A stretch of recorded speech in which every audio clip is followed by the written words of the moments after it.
Hey guys, welcome back to the kitchen. Today we are doing fast food pantry style. We have stew beef, we have a veggie soup mix, and we have tomato juice. All of these items have been canned by me in my kitchen. We're going to open them up, we're going to put them in a pot, heat them up, grab crackers, we're done.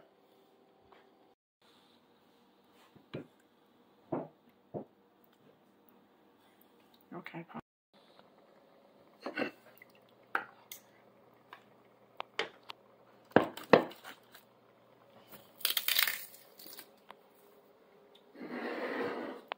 There you have it. Fast food pantry style.